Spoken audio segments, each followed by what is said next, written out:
নমস্কার বন্ধুরা, আমি গৌরী। আমার চ্যানেল কুক উইথ গৌরীতে আজকে নিয়ে এসেছি আমি নারকেল দিয়ে তেলে ভাজা পিঠে। এই পিঠেটি মাত্র আমি 2-3টি উপকরণ দিয়ে আমি এই পিঠেটি বানিয়েছি। শীত তো প্রায় শেষের মুখে বন্ধুরা।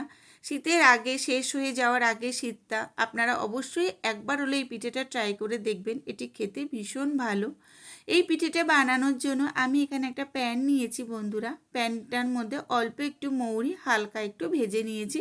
মৌরি ভাজার যখন একটা মিষ্টি গন্ধ পাবেন তখন আর এটা আর ভাজবেন না। এরপর আমি একটা ছুরি নিয়েছি, ছুরি দিয়ে কিছুটা কিশমিশ এরকম ছোট ছোট করে কেটে নিয়েছি। এটা আপনি কাঁচি দিয়েও ছোট ছোট করে কেটে নিতে পারেন। এরপর আমি একটা নারকেল নিয়েছি, নারকেলটা আমি এখানে ভালো করে কুড়িয়ে নিয়েছি। এরপরে আমি একটা বাটি নিয়েছি বন্ধুরা। এর মধ্যে আমি 2 কাপের মতন নিয়েছি চালের গুঁড়ো। চালের গুঁড়োটা আপনারা একটুখানি ভালো করে ঘরে একটুখানি ঝেড়ে নেবেন পরিষ্কার করে নিতে। এরপর আমি একটু ময়দা নিয়েছি, ময়দাটা খুব সামান্য 1/2 কাপেরও কম আমি এর মধ্যে একটু ময়দা অ্যাড করে দিয়েছি।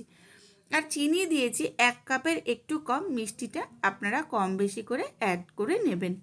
এর মধ্যে নিয়েছি সামান্য একটু খাবার সোডা, সোডাটা খুব কম পরিমাণে নেবেন। আর অল্প একটু মেজারটা রাখার জন্য সঠিক নিয়েছি সামান্য একটু নুন দিয়ে এই সমস্ত জিনিসগুলো আমি ভালো করে একটুখানি মিশিয়ে নিয়েছি।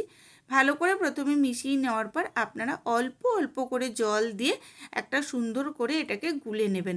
জলটা একসাথে দেবেন না, অল্প অল্প করে জল দেবেন আর অল্প অল্প করে এটা গুলে নেবেন। জলটা অবশ্যই আপনারা হালকা একটু গরম করে নেবেন, ঠান্ডা জল এর মধ্যে আপনারা মেশাবেন না। এইভাবে আমি এটাকে কন্টিনিউ একটুখানি করে জল দিচ্ছি আর একটু একটু করে ভালো করে মিশিয়ে নিচ্ছি।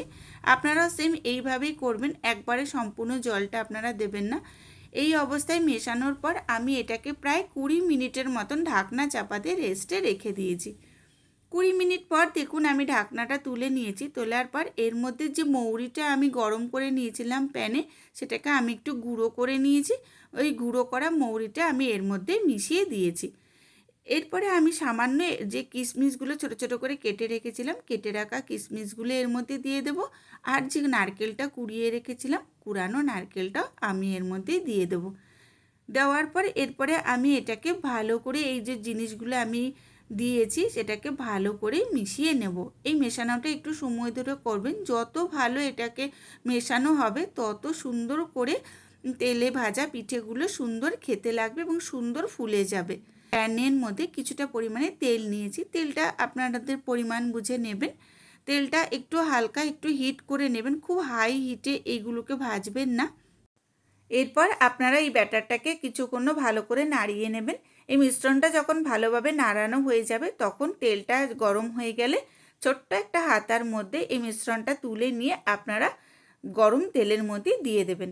আর উপর দিকে এইভাবে একটু একটু করে আপনারা তেল ছড়িয়ে দেবেন।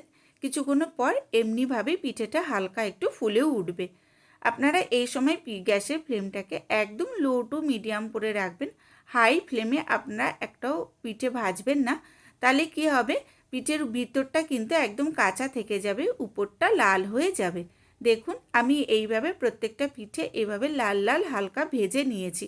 এই পিঠেগুলো ভাজার পর বন্ধুরা আমি এই সব পিঠেগুলোকে অন্য একটা প্লেটের মধ্যে তুলে নিয়েছি।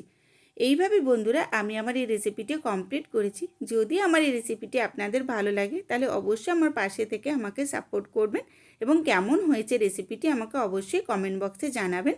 এবং সবার শেষে আমি এর উপর অল্প একটু কুড়ানো নারকেল ছড়িয়ে রেসিপিটি কমপ্লিট করি।